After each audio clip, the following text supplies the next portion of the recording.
দাদা, জেলা ক্রীড়া সংস্থার বৈঠক থেকে আজ অর্ধেক সদস্যরা বেরিয়ে এসেছেন, বিভিন্ন ক্ষোভ রয়েছে ওনাদের। আপনিও তো দায়িত্বপ্রাপ্ত কর্মকর্তা, কি বলবেন এই বিষয়ে?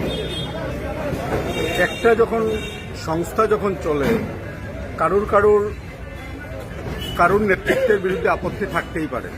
তো আপত্তিটা আমি যেটা বলেছিলাম মিটিংয়ে, যে এতদিন যখন শেষ হয়ে গেছে আর আমরা এখন একদম লাস্ট পর্যায়ে এসে গেছি, অলিম্পিক আজকের মিটিংটা শেষ করে আজকের রিজলিউশনটা অলিম্পিক অ্যাসোসিয়েশনের কাছে পাঠানো হোক। অলিম্পিক অ্যাসোসিয়েশন কালকে বা পরশু যে সিদ্ধান্ত নেবে সেই সিদ্ধান্ত ডিএসএ মানতে বাধ্য। তো এর জন্য আমি সবাইকে রিকোয়েস্ট করেছিলাম, যারা যারা আজকের দিনে ডিসেনশন করেছেন, তো ডিসেনশনটা এমন হয়েছে সব রিজলিউশন লিখার পরে ডিসেনশন হয়েছে। তো আমি জানি না, তারপরেও আমি রিকোয়েস্ট করে এসেছি যে তাদের ডিসিশনকেও অলিম্পিক অ্যাসোসিয়েশনে পাঠাতে হবে এবং আজকে মিটিংয়ের যে সিদ্ধান্ত হয়েছে, যে রিজলিউশনগুলো নেওয়া হয়েছে, সেই রিজলিউশনগুলো অলিম্পিক অ্যাসোসিয়েশনে পাঠানো হোক। তারপরে অলিম্পিক অ্যাসোসিয়েশন বিবেচনা করবে কি না করবে। আর আরেকটা কথা ছিল, আমি হাউসে বলেছি সবার সামনে, যে ভাই আমাদের মধ্যে পার্ট করে লাভ নেই, যেহেতু আমাদের মূল উদ্দেশ্য হলো খেলাকে বাহবা দেওয়া। তো খেলার যে স্পিরিট যেটা, সেটাকে বহাল রেখে আমরা সবাই পার্ট না হয়ে, সবাই যদি একত্রিত হয়ে আমরা যে সিদ্ধান্ত নেব, সেই সিদ্ধান্তই আমাদের খেলার জগতের জন্য ভালো হবে। তো কাজেই আমার যে বন্ধুরা বা যে ভাইয়েরা যারাই আজকে ডিসেনশন দিয়েছেন, তারা খারাপ করেছেন না ভালো করেছেন, এবং মিটিংয়ে যে সিদ্ধান্ত হয়েছে সেটা খারাপ হয়েছে না ভালো হয়েছে সেটা আমি বলবো না, সেটা সময় সেটার উত্তর দেবে। কিন্তু আমি আরেকবার বলতে চাই আপনাদের মাধ্যমে, যে আমাদের শ্রীভূমি জেলার খেলাকে বাহবা দেওয়ার জন্য আমরা সবাই একত্রিত হয়েই কাজ করতে হবে। ধন্যবাদ। দাদা, বারবার একটা অভিযোগ আছে যে সংবিধানকে মানা হয়নি, এই বিষয়টা কি বলবেন? সংবিধান কোনো সময় সংবিধান মুখ্য হয়ে যায়, কোনো সময় সংবিধান গৌণ হয়ে যায়।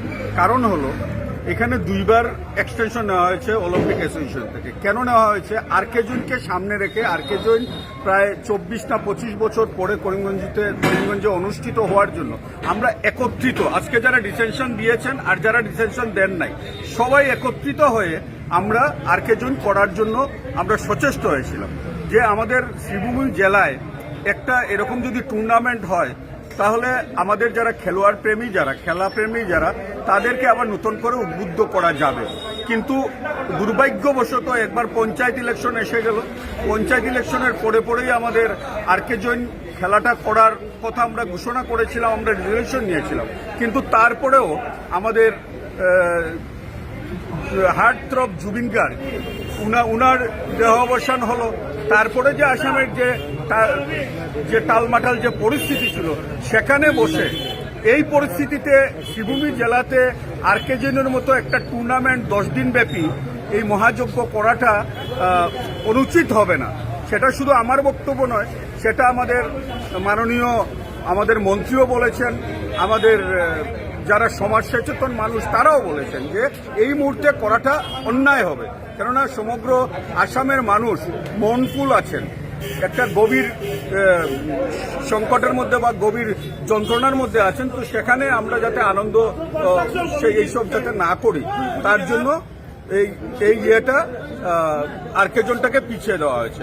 কিন্তু আজকের দিনে যে আমরা যেটা রিজলিউশন হয়েছে, আরকে জোনকে কেন্দ্র করে যে রিসিপশন কমিটি হয়েছিল, এবং রিসিপশন কমিটির যিনি চেয়ারম্যান, উনি আমাদের মাননীয় মন্ত্রী কৃষ্ণেন্দু পাল মহাশয়, তার উপরে ছেড়ে দেওয়া হয়েছে। উনি যে সিদ্ধান্ত নেবেন, যে ডেট ঠিক করবেন, সেই ডেটের উপরে নির্ভর করে হয়তো আরকে জৈন হবে, আর আরকে জৈন হবে কি হবে না সেটা সমগ্র ডিপেন্ড করে এই যে আমাদের রিসিপশন কমিটি, যেটা রিসিপশন কমিটির চেয়ারম্যান মাননীয় কৃষ্ণেন্দু পাল। এর জন্য আমি বলছিলাম সবাইকে যে আমরা সবাই একত্রিত হয়ে, আমাদের মধ্যে ডিভাইড না হয়ে, ডিভিশন তৈরি না করে, আগামী দিনে যাতে ডিএসএ আরও বেশি তার গৌরব অর্জন করতে পারে, তার জন্য আমরা সচেষ্ট থাকি। কিন্তু যাই হোক, এটা আমি দুর্ভাগ্য বলবো না, সৌভাগ্য বলবো না, যাই হয় হয়তো আগামী দিনে আবার আমরা সবাই একত্রিত হয়ে এই ডিএসএর খেলাধুলাকে আরও কীভাবে এগিয়ে নেওয়া যায় তার জন্য আমরা সচেষ্ট হব।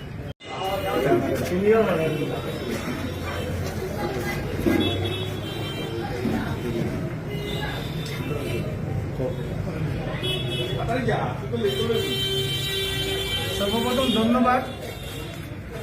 আজকে সাংবাদিকদের আমরা এখন ডিস্ট্রিক্ট কোর্ট শ্রীভূমি সভা ডিটেনশন দিয়ে আমরা আজকে এখানে বেরিয়ে এসেছি। আমার সঙ্গে আমাদের 22-23 জন কার্যকর্তারা এখানে উপস্থিত আছেন শ্রীভূমি ডিএসএফ।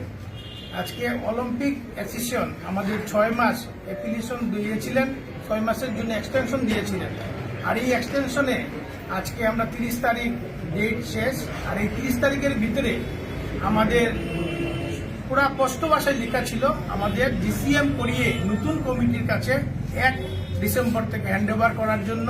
কিন্তু দুঃখের বিষয় আমাদের কমিটি সেটা করতে সক্ষম হয়নি এবং ওনারা নতুন আবার সিদ্ধান্ত নিচ্ছেন। এই জন্য আমরা মেজরিটি সদস্যরা আজকে ডিসিশন দিয়ে আমরা আমাদের অলিম্পিক অ্যাসোসিয়েশনের প্রতি পূর্ণ আস্থা ব্যক্ত করে এবং ওনাদের কাছে আমরা আমাদের অ্যাসোসিয়েশনের সম্পূর্ণ দায়ভার দিয়ে আমরা আজকে সবাই থেকে বেরিয়ে এসেছি। আর আজকে আপনারা সাংবাদিক বন্ধুদের মধ্যে একটা সামাজিক সংস্থা পুরা জেলা করিমগঞ্জ তথা আমাদের এই শ্রীভূমি জেলার প্রতিটি নাগরিকদের কাছে আমাদেরকে যে দায়িত্ব দিয়েছিলেন, এই দায়িত্ব আমাদের সাধ্যমতো আমরা এতদিন পালন করেছি।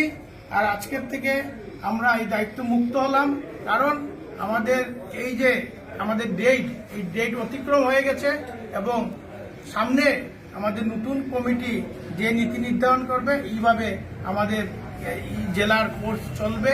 এখন আমি দীপঙ্কর আদিত্যকে এই বিষয়ে আরো বিশদভাবে আলোচনা করার জন্য অনুরোধ করছি।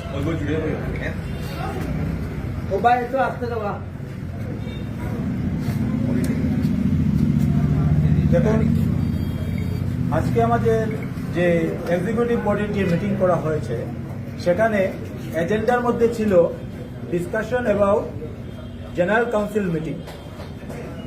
আজকে 6 মাস আগে অলিম্পিক সংস্থা আমাদেরকে সময় ধার্য করে দিয়েছে যে নভেম্বরের ভিতরে আমাদের নতুন বডি ফর্ম করতে হবে। এই বডির কার্যকাল নভেম্বরের ভিতরে শেষ করতে হবে, 30 নভেম্বরের ভিতরে। কিন্তু আমাদের সাধারণ সম্পাদক মহাশয় আমাদেরকে যে চিঠি দিয়েছেন সেই চিঠিতে 30 নভেম্বর উনি ডিসিএম নিয়ে আলোচনা করার জন্য আমাদেরকে ডেকেছেন। আমরা এসেছি সবাই।